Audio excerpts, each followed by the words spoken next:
Saudações a todos. Você está na Escola Bíblica Dominical da Igreja Metodista Central de Belo Horizonte.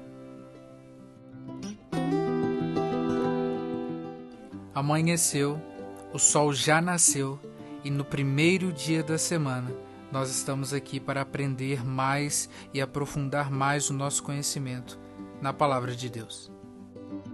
Bom dia, a paz do Senhor.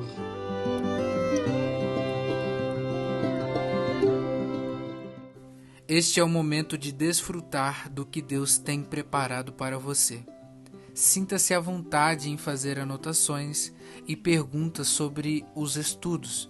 Nós estaremos interagindo com você ao vivo. Então, deixe a sua pergunta, deixe a sua saudação aí no chat e nós estaremos interagindo com você.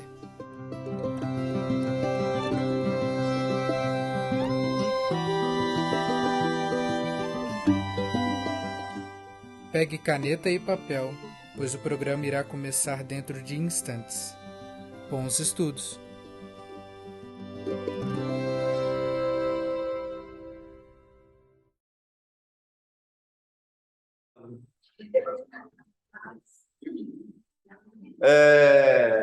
Que alegria que nós temos hoje, né? Estamos aqui com a presença do Daniel, marido da Thelma, viu? Todo mundo aqui, ó, gente. Esse aqui é o Daniel, gente, ó. Olha aqui, ó, estão vendo? Tá sendo, não, no final você vai vir aqui na frente. E nós temos o retorno da Anásia, que está aqui conosco, estava sumida, né? Dá um tchau, pessoal, Anásia, o pessoal te vê. Aqui, esteve doente um pouco. E ó, a Zilvia querendo assistir. A partir de hoje a gente não vai mais transmitir, nós vamos gravar. Não vai mais transmitir ao vivo. A Násia esteve doente, que bom que está aqui para a gente volta. Nós vamos orar ao final também, pela sua vida, tá? E Miqueias 5, o título é A Promessa do Messias. A promessa do Messias que Miqueias viu lá antes de todo mundo, ele já tinha visto, né? Joel tinha visto outra coisa, né? Joel tinha visto lá na frente. Joel veio antes de Miqueias, mas ele já tinha... Obrigado, mas... Já tinha visto a vinda do Espírito Santo, né? Miqueias não. Miqueias viu o Messias. Conseguiu olhar lá na frente e o Espírito revelar para ele. E hoje nós vamos estudar o que ele viu, né? Vamos colocar em pé para a gente ter uma palavra de oração?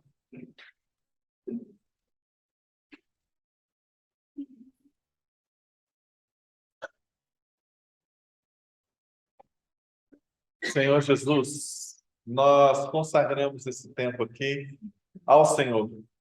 Clamamos pela tua misericórdia, pelas nossas vidas, pela minha especialmente, para que o Senhor venha falar conosco por meio da sua palavra, avivada, vivificada pelo teu Espírito.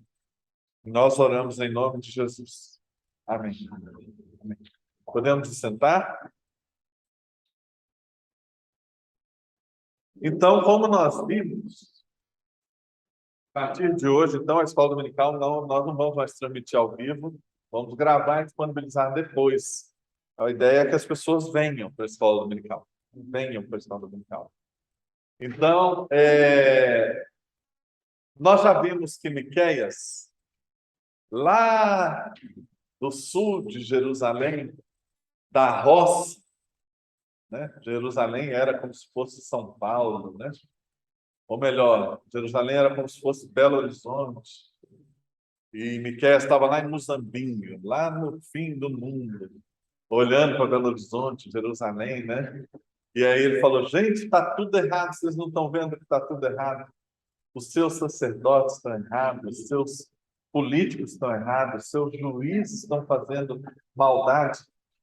E o mal que vai atingir, está atingindo Israel nas mãos da Síria, a mesma destruição vai chegar aqui ajudar se vocês não mudarem o comportamento.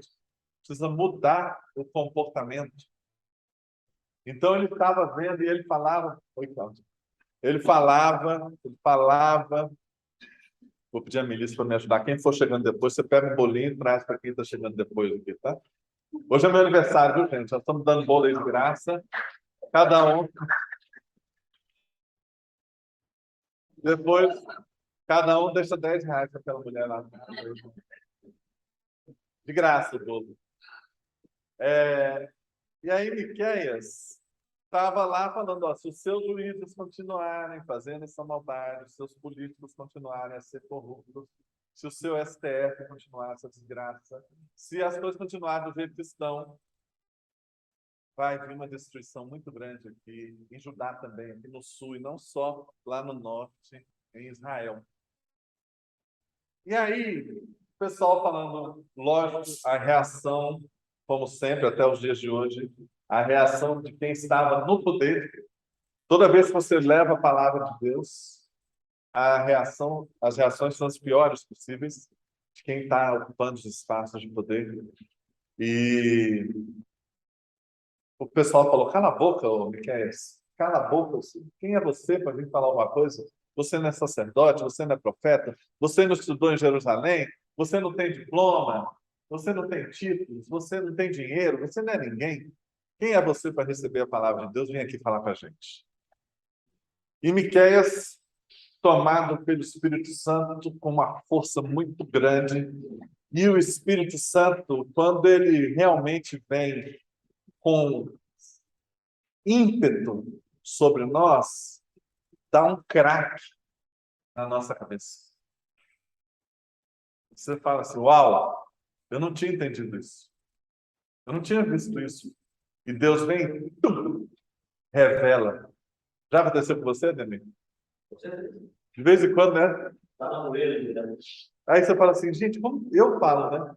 Como que eu era burro o suficiente de não ter visto isso com essa clareza e que Deus agora abriu a minha mente?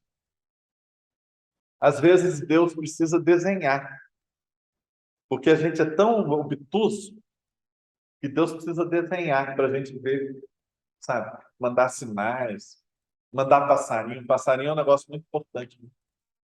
Toda vez que aparecer um passarinho na sua frente, num horário diferente, de um jeito que você não esperava, é anjo. E Deus está querendo te falar alguma coisa. Fica esperta com passarinho, viu? Até o urubu vai. Apareceu o urubu num lugar que não era, você não estava esperando, ficar olhando para você assim. É Deus falando por meio do urubu. Que Deus fala de qualquer jeito. A gente tem dificuldade de ouvir. E Deus estava usando Miqueias, e aí Deus veio e deu um craque na cabeça de Miqueias, falou assim: Miqueias, vou te mostrar outra coisa. Uma coisa que ninguém viu ainda. E Deus chega para ele e ele escreve, né? Olha a visão de Miqueias. Miqueias 5, versículo 2. E tu, Belém Efrata, pequena demais para figurar como grupo de milhares de Judá, ou seja, era tão pequenininha que não conseguia formar um exército digno para ajudar o rei a guerrear. De ti me sairá o que há de reinar em Israel, e cujas origens são desde os tempos antigos, desde os dias da eternidade. O pessoal já estava achando que ele era doido. Agora piorou. Ele se manterá firme e apacentará o povo na força do Senhor, na majestade do nome do Senhor, seu Deus, e eles habitarão seguros, porque agora será ele engrandecido até aos confins da terra. O restante de Jacó estará, esse é o 5, versículos 7 e 8. O restante de Jacó estará no meio de muitos povos, como orvalho do Senhor, como chuvisco sobre a erva, que não espera pelo homem, nem depende dos filhos de homens. O restante de Jacó estará entre as nações, no meio de muitos povos, como um leão entre os animais das selvas, como um leãozinho entre os rebanhos de ovelhas, o qual, se passar, as pisará e despedaçará, sem que haja quem as livre. Olha só, Miqueias, quando a gente vê o mapa de Israel, lembrando que Israel está aqui ao norte, né? A gente vê aqui, ó. Jerusalém está aqui, ó. Então, Israel é daqui para o norte. Judá é daqui para o sul. Aqui, nesse pontinho, está Jerusalém. E aí, ele está dizendo que ali no sul de Jerusalém, nessa pequena aldeia chamada Belém Efrata, dali viria o novo rei de Israel, de Belém. Como que você podia esperar isso? Daquele fim de mundo ali, viria o Salvador, né? Porque dali tinha vindo Davi. O rei Davi era dali. Davi era filho daquele Efrateu, está lá em 1 Samuel 17:12. Davi era filho daquele Efrateu. Lembra? Belém, Efrata? Então era filho daquele Efrateu, que era morador dali, de Belém, Judá, cujo nome era Jessé, que tinha 8 filhos nos dias de Saul. Era já velho e adiantado em anos entre os homens. Então, da mesma cidade de onde veio Davi, viria o Salvador, viria um novo rei. Então, na cabeça dos profetas, essa linhagem davídica, a linhagem de Davi, daria origem ao Messias. Porque Davi foi o grande rei, o unificador de Israel, né? Então, eles tinham essa imagem, olha, o Messias será descendente de Davi. Por isso que quando a gente vê lá em Lucas e Mateus, toda a árvore genealógica de Jesus vai passando por Davi. Então, viria da mesma cidade e da mesma linhagem de Davi, o Messias prometido. Por isso, Belém Efrata, né? E essa promessa do Messias, Miqueias está lá 750 anos antes de Jesus, vendo o Espírito dando a visão para ele. Porque lá em Mateus 2, 3 até o 6, fala assim: tendo ouvido isso, alarmou-se o rei Herodes, e com ele toda Jerusalém. Então, convocando todos os principais sacerdotes e escribas do povo, indagava deles onde o Cristo deveria nascer. Em Belém da Judéia, responderam eles, porque assim está escrito por intermédio do profeta. Então, Herodes, 750 anos depois, está lendo Miqueias. E tu, Belém, terra de Judá, não és de modo algum a menor entre as principais de Judá, porque de ti sairá o guia que há de apacentar o meu povo, Israel. Esse Herodes não é o mesmo Herodes que ajudou a matar Jesus.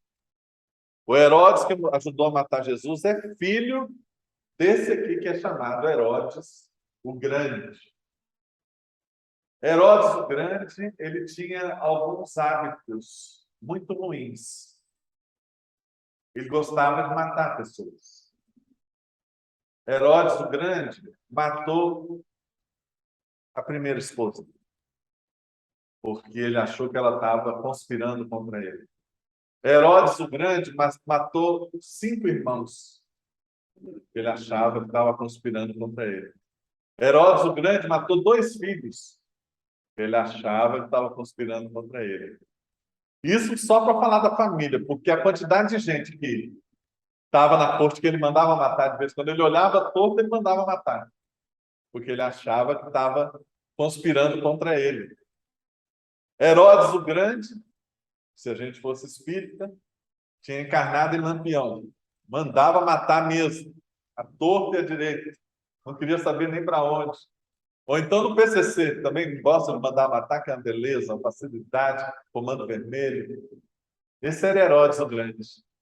E Herodes o Grande recebeu, de repente, 3 caras esquisitos, que eram cientistas, não eram magos, que vieram lá do Oriente, provavelmente da Índia, um da China, um da Índia, um da Rússia, se encontraram no caminho das caravanas da seda, chegaram em Jerusalém e falaram assim: olha, a gente veio conversar aqui porque nós vimos um fenômeno estranho no céu e esse fenômeno nos apontou que algo muito importante vai acontecer aqui em Israel. E deve ser um grande rei, que é isso que nós estamos vendo no céu. Eles eram estudiosos, né, do céu. E quando eles falaram isso, Herodes virou e falou assim: meu Deus do céu, não sou eu, não, não, ainda vai nascer, não é o senhor, não. Vai chegar alguém aqui maior que o senhor. Imagina, Herodes já tinha matado a mulher, os filhos, os tios. Peraí, vai chegar alguém maior que eu aqui, me ajuda, né? Vão matar, cortar pela raiz, né? E aí Herodes se assustou muito. E todo mundo que estava ao redor dele, que dependia dele, assustou também. E aí ele falou: gente, de onde que vai vir essa coisa aí que pode tomar o nosso espaço, né? E lá em João 7, 40, 42, a gente tem uma outra demonstração que Jesus veio de Belém. O pessoal não sabia que Jesus era de Belém, porque Jesus tinha crescido longe, lá no norte. Jesus tinha crescido lá perto de Nazaré. Nazaré é a roça da roça da roça da Galiléia, que já era uma roça muito longe de Jerusalém, entendeu? Então o pessoal não sabia que ele era daqui de Belém. Aí eles chegam e falam: gente, então estavam ouvindo Jesus, né? Assustaram com o poder que Jesus estava falando. Falaram assim: então os que dentre o povo tinham ouvido essas palavras diziam: este é verdadeiramente o profeta. Outros falavam: ele é o Cristo, o Messias. Outros, porém, perguntavam: mas não pode, porque o Cristo não vai vir da Galileia. A palavra diz que o Cristo virá da descendência de Davi e da aldeia de Belém, de onde era Davi. Esse homem é da Galileia. Ele não pode vir para cá. Eles não sabiam que ele tinha nascido em Belém, né? E o profeta, lá atrás, já tinha falado: olha, de Belém que a coisa vai vir. De Belém que vai vir a coisa mais importante da história, o Messias, o grande rei, né? Quando a gente pensa em Belém, Belém é um lugar complicado, né? Tem um livro do José Saramago. José Saramago resolveu escrever um livro do que era a visão dele. José Saramago, Prêmio Nobel de Literatura, um homem grandioso. E ele resolveu escrever um livro chamado O Evangelho segundo Jesus Cristo. E ele escreveu um livro como se Jesus tivesse escrito. Lógico, na cabeça do Saramago, né? E na cabeça do Saramago, Belém sempre seria uma sombra para Jesus. Jesus tinha sonhos recorrentes com Belém, no livro de Saramago, não na Bíblia. Porque Belém se tornou um lugar de morte por causa de Jesus, né? E aí eu fico perguntando, quando é que um lugar de bênção pode gerar morte? Quando é que um lugar de bênção pode gerar morte? Por que gerar morte, né? Aqui nós temos uma pintura de Rubens, de 1606, que está lá no Museu do Louvre, que fala a Virgem, o filho e os inocentes ao redor. Por que essa imagem tão forte do pintor Rubens, renascentista, mostrando todas essas crianças ao redor de Jesus e da Virgem? Porque a gente tem que lembrar, lá em Mateus 2, 18, que quando Herodes, aquele grande assassino, descobre que era de Belém e viria, e o que ele manda fazer? Matar as crianças. E aí o versículo 17, Mateus 2, 17. Então se cumpriu o que fora dito por intermédio do profeta Jeremias. Ouviu-se um clamor em Ramá, pranto e choro e grande lamento. Era Raquel chorando por seus filhos e inconsolável, porque não mais existem. Ou seja, o nascimento em Jesus, não porque Jesus, Maria ou José queriam, mas levou à morte de centenas de crianças degoladas. E Jesus teve que fugir de Belém. Por isso que no livro de Saramago, ele acha que isso é um trauma que Jesus carrega. Olha, para eu nascer, morreram centenas ali. O chão foi encharcado de sangue de crianças. Então, no livro de Saramago, ele carrega isso, né? Nós não sabemos o que Jesus pensava a respeito disso, porque a Bíblia não diz. Agora, o que nós sabemos é que é um lugar de bênção, de onde veio o Messias, o Rei, se tornou um lugar de maldição. E isso muitas vezes acontece conosco, até mesmo dentro da igreja. A igreja, que é para ser um lugar de bênção, para alguns pode se tornar um lugar de maldição. Quando é que um lugar de bênção se torna um lugar de maldição? Se nós aprendermos com a Bíblia, é quando o medo está presente na igreja. Olha lá, Mateus 2, 3. Tendo ouvido isso, alarmou-se o rei Herodes e com ele toda Jerusalém. Então, quando a pessoa tem medo na igreja, a igreja pode se tornar um lugar de maldição. E quando é que a pessoa tem medo na igreja? Quando ela é fraca de cabeça, fraca de caráter, né? Aí eu ministro aula de escola dominical aqui por alguns anos, alguns anos. Aí aparece o Ademir aqui, do nada, chegou hoje. Aí chamam ele para ministrar uma aula de escola dominical. E o Ademir é ótimo, ótimo professor. E aí o Ademir passa a ministrar a aula de escola dominical. No dia que eu vejo o Ademir dando aula, se eu falar assim, ô Jesus, glória a Deus, vou descansar um pouco, vou ter aula.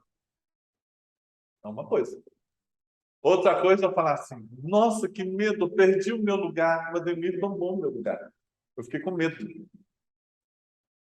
Aí pode se tornar um lugar de maldição, né? Então, uma coisa que nós temos que aprender é o seguinte: nós sempre precisamos dos outros. E sempre as pessoas vão fazer coisas melhores que você. Você pode ser bom em alguma coisa, mas os outros vão ser melhores que você em muitas coisas. E, aliás, vai ter gente melhor que você naquilo que você acha que você é bom. E isso é ótimo. Eu adoro quando eu encontro gente mais estudada, mais lida, que fala palestras maravilhosas. Eu chego para a pessoa e falo assim, você é maravilhoso, você é fantástico. Nossa, que vergonha que eu estou de você, você sabe tudo. Você sabe tudo. Como é que eu faço para correr atrás? Essa semana eu fiz uma reunião com a diretoria nacional do SESI e tem uma mulher que ajudou a escrever um texto comigo muito importante, que vai agora definir as políticas públicas de educação para os próximos 10 anos. E essa mulher é pós-doutora em educação. E quando a gente escreveu o texto, ela fez algo que eu não estou acostumado. Ela corrigiu meu texto. Porque eu sou metida besta, você sabe, né? Ela corrigiu meu texto. E quando ela corrigiu meu texto ficou muito melhor. Porque a mulher sabe tudo. Mulher fera. Aí eu fiz essa reunião com ela e o chefe dela. Eu falei, ó, para um pouquinho, chefe dela. Né? Só de falar, você segura essa mulher aí, que essa mulher sabe tudo. Fiquei com a vergonha dela. Eu falei, sabe aquela hora que você... Eu falei com ele, sabe aquela hora que você desliga e você fala assim, meu Deus, vou ter que estudar muito para chegar no nível dessa mulher? Essa mulher, você tem, ela sabe tudo, cara. Você segura, né? Eu falei, eu sei, professor, eu sei. Eu falei, então segura. Essa mulher sabe tudo. Eu tenho a maior alegria do mundo de saber gente que sabe mais que eu e tem mais capacidade que eu para qualquer coisa. A gente tem que ser assim, porque se você se agarrar e falar assim, nossa, estou com medo de que alguém tome o meu lugar, você já perdeu o seu lugar.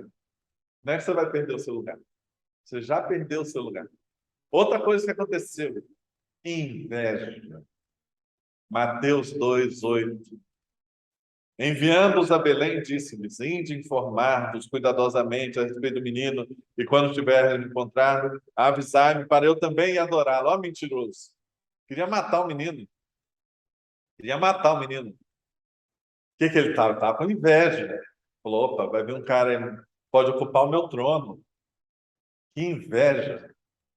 A inveja é a maior razão de um lugar se tornar, de que era para ser bênção, se tornar maldição. Você sabe que Caim, quem matou Abel? Caim, né? Você sabe o que significa Caim? A palavra do hebraico? Não. Inveja. Vaidade. Vaidade, quando você lê lá em Eclesiastes, que na verdade o nome original era Querelé, não era Eclesiastes, e nem foi escrito por Salomão, foi escrito por Querelé, talvez trazendo algumas coisas que Salomão disse. O Querelé, quando ele usa a palavra vaidade, vaidade, vaidade, vaidade é vento, vaidade é o vazio. A mesma palavra é usada para falar do sopro de Deus. É engraçado, né? O hebraico é muito rico, né? Quando a Bíblia fala assim, e Deus veio e soprou nas narinas de Adão, e o que era argila virou um ser vivo.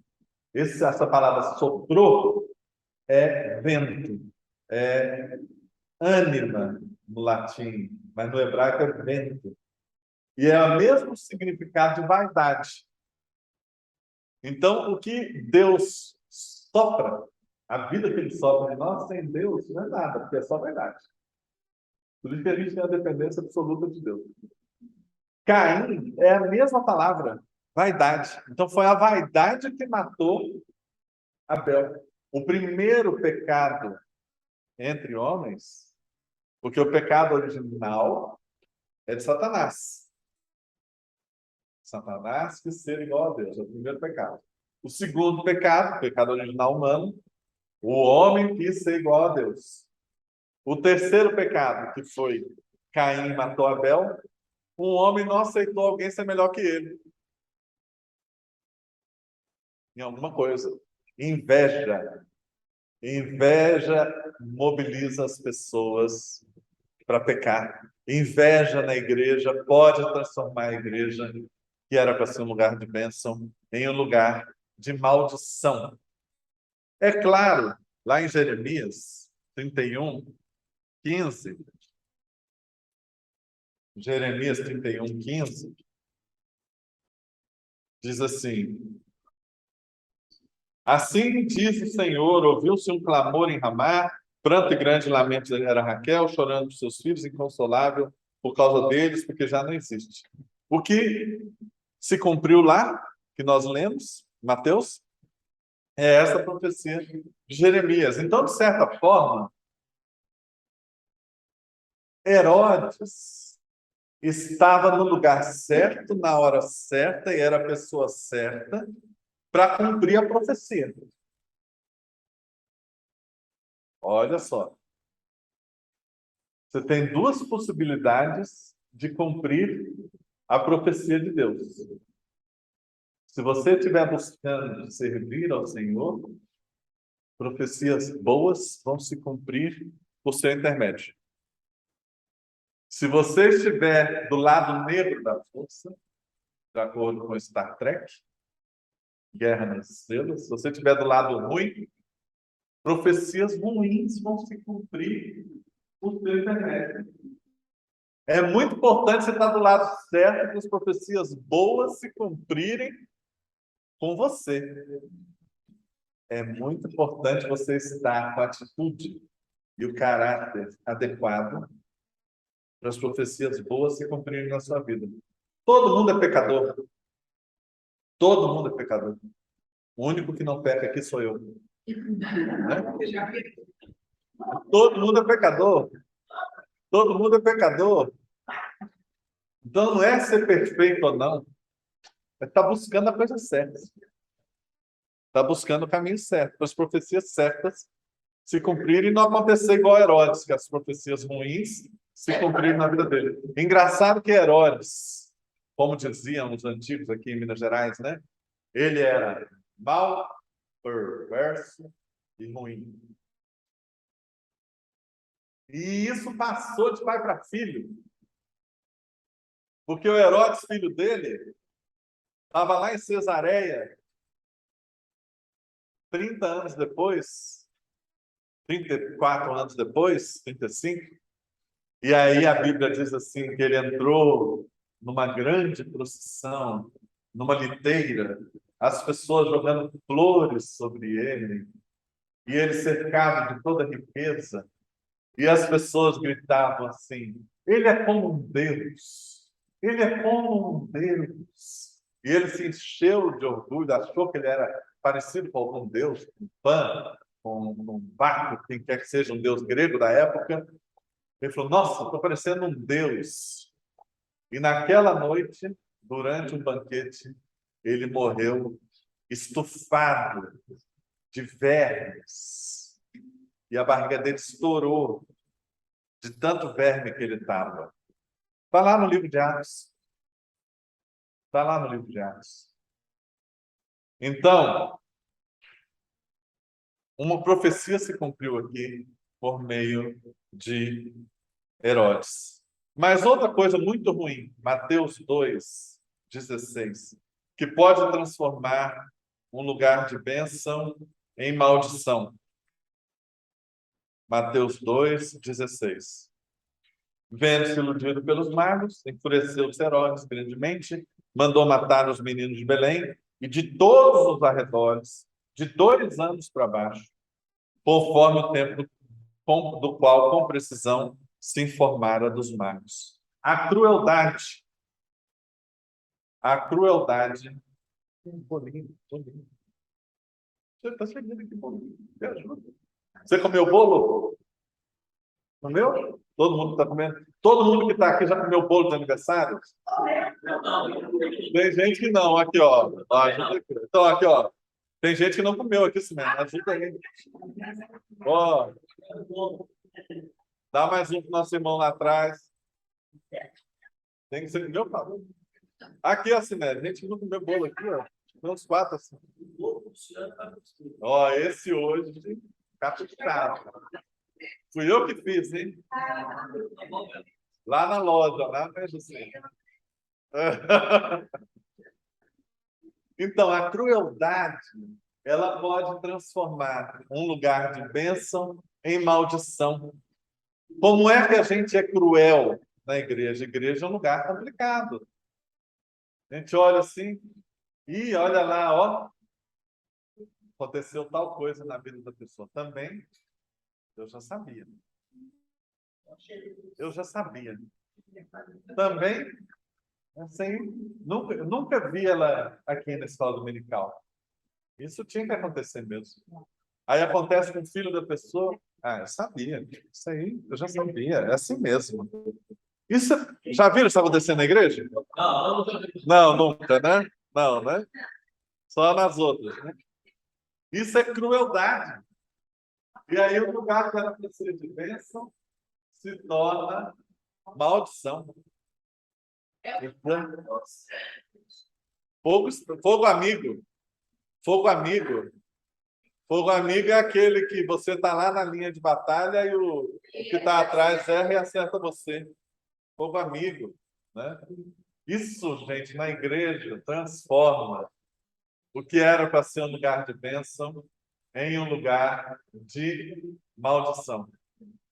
Aqui, Simério, aqui é a Cláudia, aquele moço lá atrás.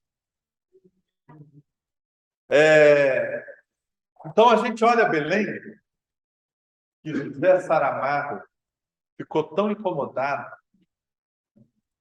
mas não só ele, muitos pintores, né, como Rubens, expressam que todas aquelas crianças,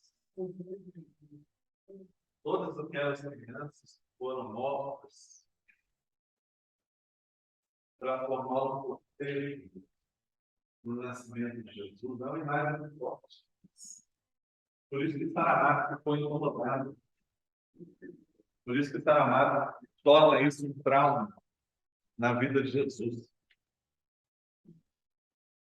E por isso que a gente tem que tomar cuidado para que a gente não seja usado por Satanás para transformar um lugar que é para ser de bênção num lugar de maldição.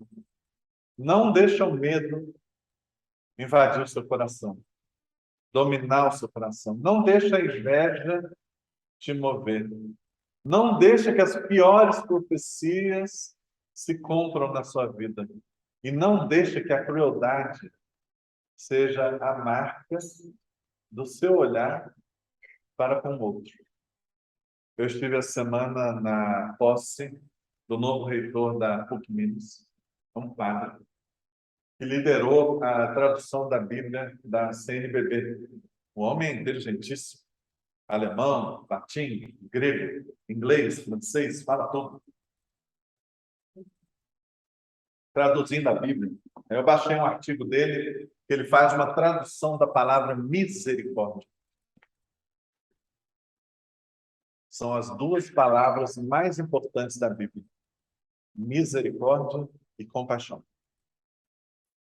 Misericórdia e compaixão. Então, ao invés de a gente ter um olhar e atitudes de crueldade, nós temos que ter um olhar e atitudes de misericórdia, compaixão. Sempre. A pessoa errou, falhou, caiu, vamos olhar com misericórdia. Vamos olhar com compaixão. Aí a gente vai estar sendo cristão. É a chamada regra de ouro. Faça com o outro aquilo que você quer que façam com você. É a regra de ouro. Ama teu próximo como a ti mesmo.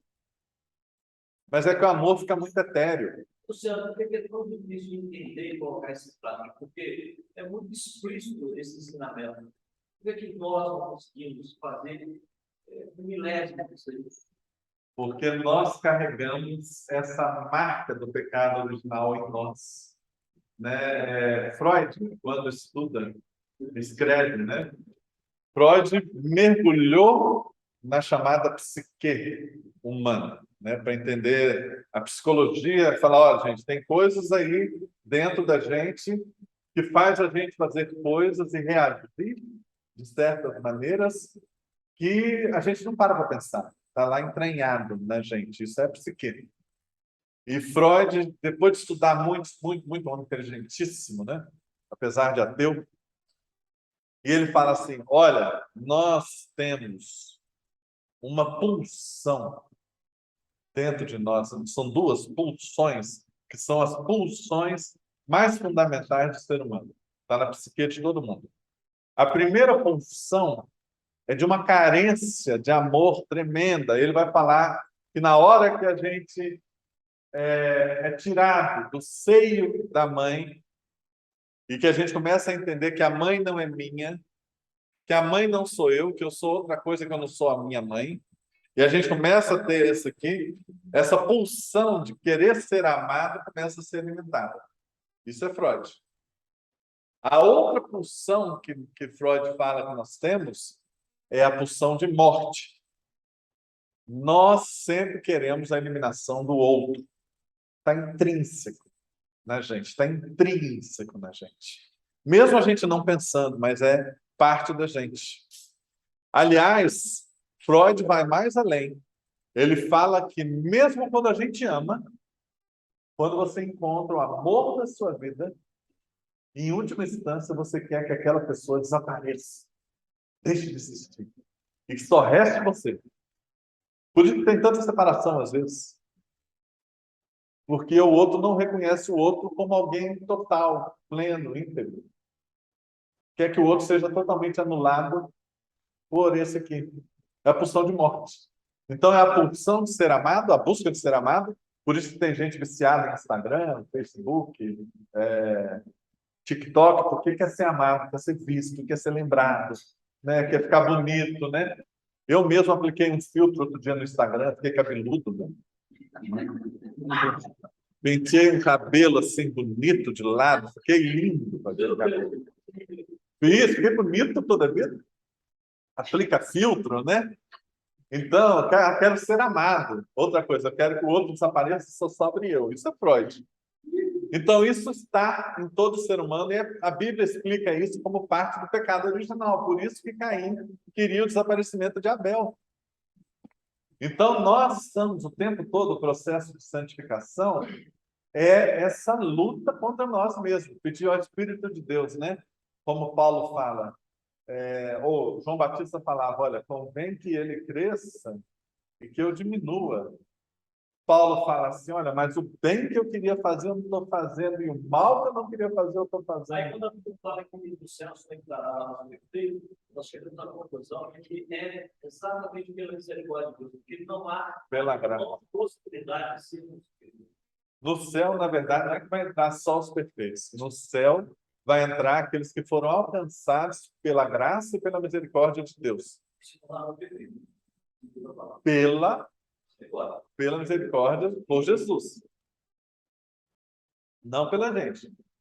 Se o céu fosse um lugar só de perfeitos, só ia ter eu lá. Nós podemos falar da perfeição. Né? Só ia ter eu lá, ia ficar chato. Né? Podemos falar da perfeição. Exatamente o que você pode. Da graça de Deus. É. Bom, e ainda,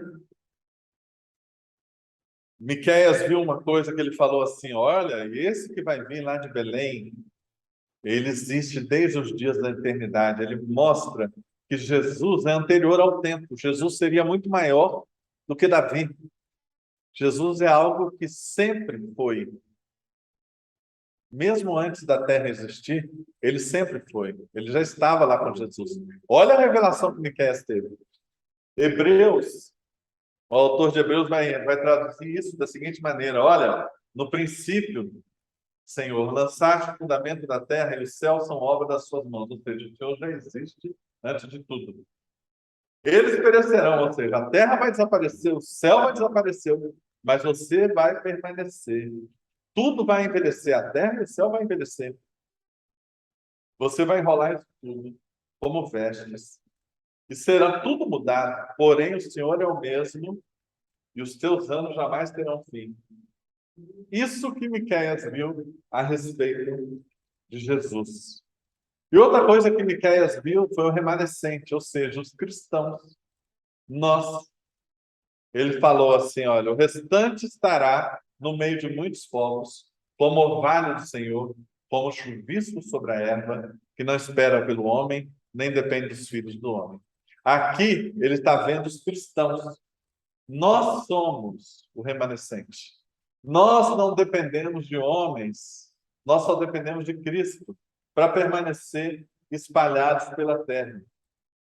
E o povo de Deus, esse remanescente, se espalha, e Miqueias fala assim, como orvalho. O orvalho, às vezes você não vê, mas ele está molhando. Está molhando todo dia, como orvalho. Miqueias viu. Então, Miqueias viu Jesus. Miqueias viu que Jesus era algo muito grande, muito maior do que a gente pode entender.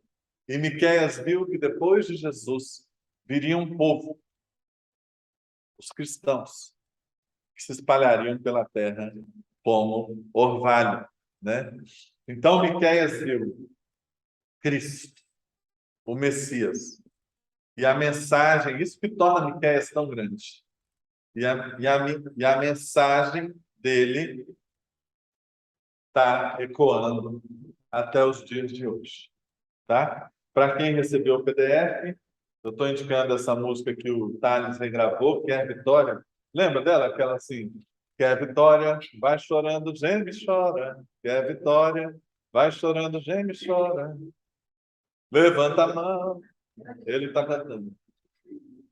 Aí o tributo a Jeová, né, que o Ademar gravou agora com o Eli. Os meus americaninhos que vocês de vez em quando ouvem. Umas músicas bonitas para a gente poder ouvir depois. Amém? Amém. Alguém tem alguma pergunta, observação? Quer falar? Foi chato assim? Tomara. Amém. Amém. Vamos chamar então a Nádia, por favor, para a gente vir aqui, para nós orarmos, né, pela sua plena recuperação, né?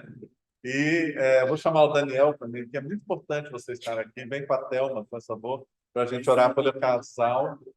Pois não, pode falar. Foi o seguinte que aconteceu comigo. Eu estava conversando com o professor. Eu estava com um problema, minha irmã ficou viúva e ela não aceitava, ela foi também se definhando. E aí, e eu tomando conta dela, não dei conta de que eu também estava, sabe, um estresse horroroso. Eu não tinha noção mais do que estava acontecendo comigo. Sabe o que aconteceu? Era outro. E eu disse, assim, isso não me já não me um pouco. Então, foi muito estranho, né? Até hoje, tanto na massa, eu não acho nada em você. Senhor, você é médico, Não, sou professor. Então, foi muito estranho que aconteceu. Agora, para onde glória do Senhor de Deus?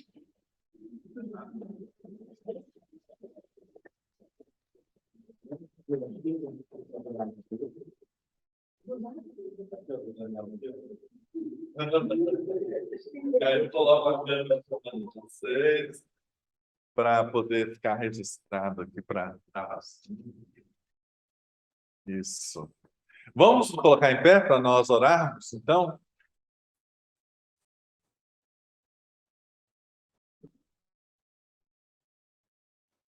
Senhor Deus, nós te louvamos por essa manhã, te louvamos pela tua palavra, pela tua misericórdia. Ó Senhor, que a sua palavra continue a falar conosco, continue a falar aos nossos corações, que nós possamos ser usados pelo Senhor para que a igreja seja sempre um lugar de bênção e não de maldição. Que o Senhor possa tirar todo medo, o Senhor possa tirar toda inveja, o Senhor possa tirar toda crueldade, para que somente as melhores profecias se cumpram nas nossas vidas e não as piores, porque nós servimos ao Senhor. Somos pequenos, somos falhos, erramos, mas nós declaramos que dependemos da graça do Senhor e pedimos a Deus, manifesta a tua graça em nós, para que nós possamos transformar sempre qualquer lugar que a gente esteja em um lugar de bênção, lugar de bênção. Te louvamos pela vida do Daniel e da Thelma. Pedimos que o Senhor venha estar sobre a vida deles, de toda a sua família, abençoando, ungindo o casal, a família, protegendo, Senhor. E também te louvamos pela vida da Anásia, pela sua recuperação, que o Senhor coloque cada vez mais saúde no seu corpo, na sua mente, para ela estar firme com o Senhor, testemunhando ao Senhor. E assim sobre cada um de nós. Nós oramos em nome de Jesus. Amém. Amém. Cumprimenta quem está perto de você com um soquinho amigável. Né? Deus abençoe, viu?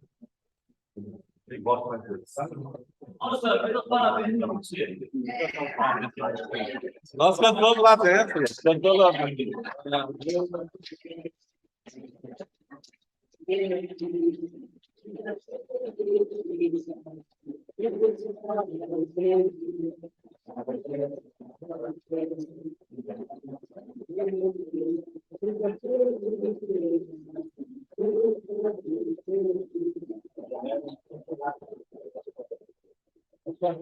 Obrigado, Deus abençoe.